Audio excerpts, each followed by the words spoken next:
Cristo Jesús. Qué bueno es sentir ese amor, amados hermanos, profundo de poder predicar el Evangelio para que las almas no se pierdan, para que aquellos que están para ser salvos, que al oír el mensaje haga impacto en el corazón y vengan rindiéndose a Cristo Jesús como lo hacían con el evangelista Felipe. En aquel tiempo, hace unos 3000 años, el Saulo de Tarso no era el apóstol Pablo, en entonces era Saulo de Tarso, era doctor de la ley, era perito arquitecto y pedía cartas a los principales sacerdotes para ir a sacar presos a aquellos hermanos que estaban predicando en diferentes lugares. Este hombre era sagaz en la ley, guardaba la ley, respetaba la ley y la practicaba contra la iglesia de Cristo Jesús. Saulo de Tarso y sus seguidores hicieron grandes persecuciones, casa por casa, sacando a los creyentes, los evangélicos verdaderos que predicaban el evangelio de Cristo Jesús, porque ellos eran fariseos de fariseos. Los escribas, los publicanos, los fariseos guardaban la ley y a Jesús lo miraban como cualquier persona. Y después que fueron esparcidos, veamos qué pasó. Dice en el verso 4 de Hechos 8: pero los que fueron esparcidos iban por todas partes anunciando el evangelio. Mire con qué propósito fueron esparcidos, anunciando el evangelio por todas aquellas partes de Jerusalén y Samaria, de Judea también. No salieron con miedo diciendo: ya no sigamos el evangelio, porque Saulo de Tarso está matando a los creyentes y sus seguidores. No, estos hombres salieron a voz en cuello, anunciando, predicando el evangelio de Cristo Jesús para salvación y vida eterna a los que creyesen. Y dice el verso 5: entonces Felipe descendió a las ciudades de Samaria, les predicaba a Cristo. Qué tremendo Felipe, era sagaz, era veraz en la palabra del Señor, no tenía temor de que los hombres de la ley lo fueran a matar. Este hombre predicaba a Cristo, y esa es nuestra representación del día también, amados hermanos, que Dios ha puesto como antorcha encendida en las tinieblas, tener ese deseo y ese amor de poder predicar el evangelio a aquellas almas que se pierden, a aquellas almas que no han llegado a hacer impacto en la palabra de su corazón, y que por este mensaje puede llegar a hacer impacto. Felipe descendió a las ciudades de Samaria, les predicaba a Cristo Jesús. Aquel hombre con esa voz elocuente, predicando allí dinámicamente, aquella gente de Samaria estaba atónita, estaban perplejos, estaban unánimes, con esa buena disciplina, con esa cortesía, escuchando el mensaje que Felipe les daba, que de ellos reconocían, carecían de este mensaje. Y dice el verso 6: y la gente unánime escuchaba atentamente las cosas que decía Felipe, oyendo y viendo las señales que hacía. Mire qué bonito cuando la gente está atenta, viendo al predicador, no masticando chicles, no viendo hacia los lados, no tocando las costillas, no, estaba atentamente esta gente oyendo y viendo lo que Dios hacía por medio del gran evangelista Felipe. Pero es necesario que desafiemos al diablo, amados hermanos, que no solo seamos predicadores de las cuatro paredes, sino que desafiar al diablo por avión, por televisión, en las esquinas de las calles, para que los demonios tiemblen y se vayan y dejen a la gente libre para que se puedan convertir a Cristo Jesús. Y dice el verso 7: porque de muchos que tenían espíritus inmundos salían estos dando grandes voces, y muchos paralíticos y cojos eran sanados. Mire qué precioso. La gente estaba maravillada, había gozo, había alegría, había regocijo en aquella ciudad que eran enemigos de Dios también, pero que entró como cañón el gran evangelista Felipe, dando esa palabra con denuedo, con amor, con misericordia, para que las almas se convirtiesen a Cristo Jesús. Llegó dando la palabra sin temor que los de la ley lo fueran a matar, porque él sabía que el Señor estaba con él, porque Salmo 34, 7 dice que el ángel de Jehová acampa a los que le temen y lo defiende. Y dice en el Salmo 37, verso 1 al 4, no te impacientes a causa de los malignos, ni tengas envidia de los que hacen iniquidad, porque como hierba serán pronto cortados, y como la hierba verde se secarán. Confía en Jehová y haz el bien, y habitarás en la tierra, y te apacentarás de la vid. Deleítate en Jehová, y Él te concederá las peticiones de tu corazón. Qué hermoso es tener ese buen deseo de poder predicar el Evangelio de Cristo Jesús para salvación a los que creyesen en Él. Bendito sea Dios para siempre. Y es el verso 8. Así que había gran gozo en aquella ciudad. Mire qué gozo había en Samaria por lo que Dios hacía por medio del gran evangelista Felipe el evangelista, un hombre que no tenía pelos en la boca para poder predicar a voz en cuello, con esa gran sagacidad, que decir defensor de la palabra del Señor, con esa veracidad, que decir verdad, hablar la verdad a aquella gente que aún no le conocía a Jesucristo, y haciendo grandes sanidades. Qué hermoso, ¿verdad? Esto pasaba como cuando Jesús llegaba a ciertos lugares, la gente le seguía, unos por tocarle, otros por burlarse y otros porque deben de seguir de corazón.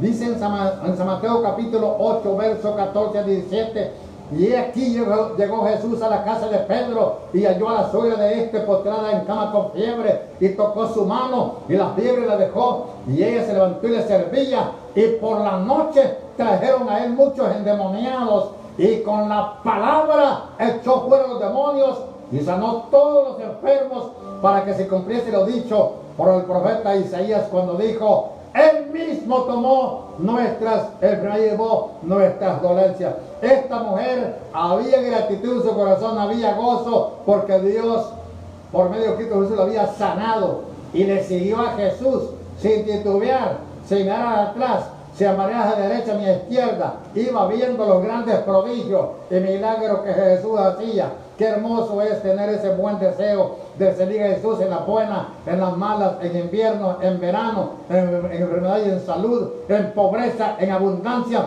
en todo tiempo. Seguir a Jesús es lo más precioso. Porque Pablo, hermanos, así como era sagaz en el tiempo de la ley, fue sagaz también para Jesús, porque dice: no me avergüenzo del Evangelio, porque es poder de Dios. Qué hermoso, ¿verdad? Pero veamos quién era Saulo de Tarso. Dice acá: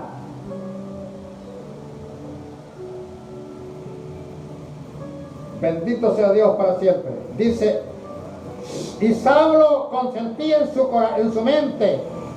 En aquel día hubo una gran persecución contra la iglesia que estaba en Jerusalén, y todos fueron esparcidos por la tierra de Judea y de Samaria, salvo los apóstoles, y hombres piadosos llevaron a enterrar a Esteban e hicieron gran llanto sobre él. Allí, en esa persecución, murió Esteban a puras pedradas, amados amigos y hermanos, por medio de estos hombres de ley que odiaban el Evangelio de Cristo Jesús. Y ese verso 3 del 8. Y Saulo asolaba las iglesias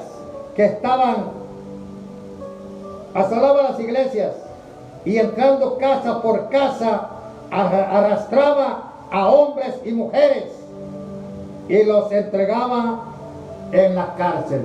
¡Qué tremendo era este hombre! Así como era tremendo en la ley contra Dios, fue un hombre sagaz, un hombre veraz para poder predicar la palabra del Señor. Porque en cierta ocasión les dijo a los Gálatas: ciertamente en otro tiempo, no conociendo a Dios, servíais a los que por no son dioses, mas ahora conociendo a Dios, o más bien siendo conocido por Dios, ¿cómo es posible que os lo volváis de nuevo a los pobres rudimentos de este mundo, a los cuales os queréis volver a esclavizar?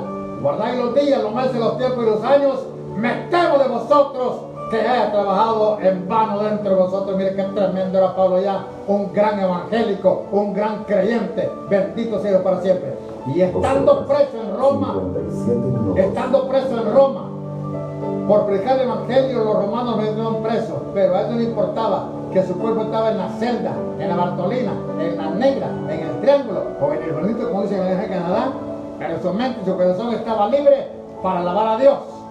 Y estando preso ahí hasta con cadenas en sus tobillos, con cepos en sus tobillos, este hombre clamaba a Dios y ahí cantaba con libertad y hacía unos trozos bíblicos y le dice a Filemón capítulo 1 verso 4 a 7 dice: doy gracias a mi Dios haciendo siempre memoria de ti en mis oraciones, porque oigo del amor y de la fe que hay en vosotros por Cristo Jesús, para que la paciencia de fe sea eficaz en el conocimiento de todo el bien que esté en vosotros por Cristo Jesús, pues tenemos gran gozo y gran consolación en tu amor, porque por ti, oh hermano, han sido confortados los corazones de los santos. En vez de que Pablo recibiera consolación de Filemón, Pablo fortalecía a Filemón, que estaba libre, predicando el evangelio de Cristo Jesús, porque le era impuesta necesidad también. Y este hombre había estudiado para doctor en la ley y perito arquitecto, pero cuando Pablo se convirtió, aquel que estudió lo arrumó, lo hizo por un lado, y ya siendo un gran creyente, se dejó guiar por el Espíritu de Dios, y no por la teología, y no por filosofía humana, sino por el poder del Espíritu Santo. Ahora dice Pablo en 1 Corintios capítulo 2, así que hermanos, cuando fui a vosotros para anunciaros el testimonio de Dios, no fui con excelencia de palabra o de sabiduría humana, pues me propuse no saber nada entre vosotros, y ni mi palabra y ni mi predicación fue con palabras persuasivas de humana sabiduría, sino que fui con mucho temor, y temblor, hablarles de este Cristo crucificado, hablarles del amor de Dios, y conforme el Espíritu me use, para que vuestra fe no sea fundada en el decir del hombre, sino en el poder de Dios. Ahí está el éxito del creyente, amados hermanos. Ahí está el éxito del evangélico. Pero es necesario que nos dejemos dirigir por el Espíritu de Dios, y no por los deseos de la carne, ni por los pensamientos negativos, sino que bajo el poder del Espíritu Santo, que es el que da la fuerza y el valor para poder hacer lo que Dios quiere que hagamos en este globo terráqueo. Ser dirigidos por el Espíritu de Dios. Ahora, el apóstol Pablo sigue diciendo en 1 Corintios capítulo 6, verso 9, así que hermanos, dice, no sabéis, dice, que los injustos no heredarán el reino de Dios. No erréis, ni los adúlteros, ni los idólatras, ni los afeminados, yo hice con varón, ni los maldicientes, ni los estafadores, ni los borrachos, ni los mentirosos, ni los ladrones, ni los homicidas heredarán el reino de Dios. Y esto erais algunos de vosotros, mas ya habéis sido lavados, ya habéis sido justificados, ya habéis sido santificados en el nombre de Jesús y por el Espíritu de nuestro Dios. ¿Cuándo Pablo, antes siendo fariseo, amados amigos, iba a hablar de esta manera? Tenía filosofía, pero no tenía conocimiento de Dios todavía. El conocimiento lo tuvo hasta que se convirtió a Cristo Jesús. De ahí para acá, este hombre fue diferente. Fue un hombre excelente. Fue un hombre modelo para la predicación del Evangelio. No tenía temor de lo que el hombre le fuera a hacer por la predicación del Evangelio. Así como Felipe se esforzaba predicando el Evangelio de Cruz, días después también Saulo de Tarso, ya convertido, aparece predicando y le dice a los judíos, este era el Hijo de Dios, que había salido al encuentro y cayó en tierra, ya convirtiéndose el gran apóstol Pablo. Qué bueno es, ¿verdad?, sentir ese buen deseo y ese anhelo de predicar el Evangelio de Cristo Jesús. Yo le insto, amado hermano y hermana, que usted sienta ese deseo fervoroso de poder predicar el Evangelio de Cristo. Y no nos avergoncemos de predicar el Evangelio. No hagamos memoria quiénes éramos antes, sino que quiénes somos ahora por la misericordia del Señor. En cierta ocasión dijo un pensador espiritual: doy gracias a Dios, dijo, porque soy lo que antes no era, ni era lo que ahora soy. Qué diferencia la que hay, ¿verdad, hermanos? Entonces dice todo que las cosas viejas pasaron y aquí todas son hechas nuevas. Qué bueno es el Señor, que Él nos ha renovado con su poder, con su gracia y su misericordia, y por medio del Espíritu Santo que da testimonio a todo ámbito. Bendiciones sea para el Señor, amado, porque es digno de suprema alabanza. No tenemos cómo pagar a Él, pero necesitamos esa responsabilidad de poder predicar el Evangelio. No decir no puedo, no decir es que no estoy preparado. Si no está preparado para predicar acá en la iglesia, tampoco está preparado para irse con Cristo Jesús también. Es necesario que nos preparemos arduamente con el apresto del Evangelio y el cinturón bien puesto para poder predicar el glorioso Evangelio de Cristo Jesús. En las filas castrenses, en la civil, en cualquier institución, que la palabra llegue y haga impacto en aquellos corazones. Que no lo hagamos para ser visto por los hombres, ni por vanagloria, ni por contienda alguna, sino que para la gloria de Dios. Sentir ese buen deseo es lo más importante, amados hermanos. Yo tengo una corona.